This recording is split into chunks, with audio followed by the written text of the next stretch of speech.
ഇന്ന് തന്നെ ഡൗൺലോഡ് ചെയ്യൂ. കാണൂ നിങ്ങളുടെ ഫേവറേറ്റ് ഷോസ്. ഹലോ ഡോക്ടറെ, അസുഖം തീർന്നിട്ടല്ല, ആന്റിബയോട്ടിക്. വിക്രം പറഞ്ഞത് എനിക്ക് മനസ്സിലായില്ല. വർഷയുടെ വീട്ടിലെ വലിയ വലിയ നാടകങ്ങൾ അരങ്ങേറുന്നത്. വൈകാരിക മുഹൂർത്തങ്ങളും അപ്രതീക്ഷിത ട്വിസ്റ്റുകളും ഒരുപാടുള്ള നാടകങ്ങൾ. ശരശയിൽ ഉറങ്ങുന്ന കഥാപാത്രം എഴുന്നേറ്റ് വന്ന് ഡയലോഗ് പറഞ്ഞ് കയ്യടി വാങ്ങിയാലുണ്ടല്ലോ, ഈ വിക്രം കെട്ടിയാടുന്ന നാടകം ട്രാജഡി ആയി പോവും. അതുണ്ടാവരുത്. ഡോക്ടർ ഇപ്പൊ എവിടെയാ? ഞാൻ ഹോസ്പിറ്റലിലേക്ക് പോകുന്ന വഴിയാ. ഞാൻ ഡോക്ടർ പറഞ്ഞ മരുന്ന് വരുത്തിയിട്ടുണ്ട്. പതിയെ പതിയെ ആളെ കൊല്ലുന്ന ആന്റിബയോട്ടിക്. അതിന്റെ വില അറിയാലോ ഡോക്ടർക്ക്. വരുത്താനുള്ള ബുദ്ധിമുട്ട് വേറെയും. എന്റെ കയ്യിൽ നിന്ന് ആ മെഡിസിൻ ഇന്ന് തന്നെ വാങ്ങി, പറ്റുമെങ്കിൽ ഇന്ന് തന്നെ മുത്തശ്ശിയുടെ ചികിത്സയും തുടങ്ങണം. ഇന്ന് ഹോസ്പിറ്റലിൽ കുറച്ച് തിരക്കുള്ള ദിവസമാ വിക്രം. എന്നാലും സൗകര്യം പോലെ ഞാൻ വിളിക്കാം. ശരി, ഓക്കെ.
പൊയ്ക്കോ മുത്തശ്ശി, പൊയ്ക്കോ.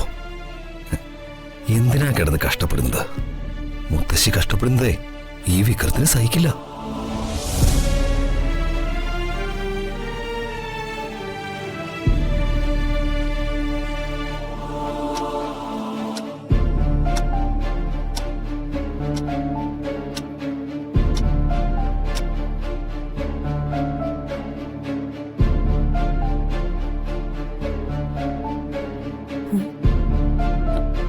നീ എന്താ സ്വപ്നം കാണുവാണോ? സ്വപ്നം കണ്ടത് യാഥാർത്ഥ്യമാവാൻ സമയമായി. ഓഹോ, നിനക്ക് വെറുതെ ഇരുന്ന് വട്ടായോ? ഹരിതേ, ഈ സമയവും കടന്നു പോകുന്നു നീ കേട്ടിട്ടില്ലേ? കേട്ടിട്ടുണ്ടെങ്കിൽ ഈ സമയം വെറുതെ അങ്ങ് പോവരുത്. പൊട്ടണം. നല്ല ഒന്നാം തരം ബോംബ്. ഇവിടെയല്ല, അങ്ങ് വിനുവും മീനാക്ഷിയും താമസിക്കുന്ന വീട്ടിൽ. അതിനുള്ള കൗണ്ട് ഡൗൺ തുടങ്ങി ഹരിതേ. കേൾക്കാൻ നല്ല രസമുണ്ട്, പക്ഷെ പൊട്ടണം. അല്ലാതെ അങ്ങ് ക്ലോക്കില് സൂചി നീങ്ങി പോയിട്ട് കാര്യമില്ല.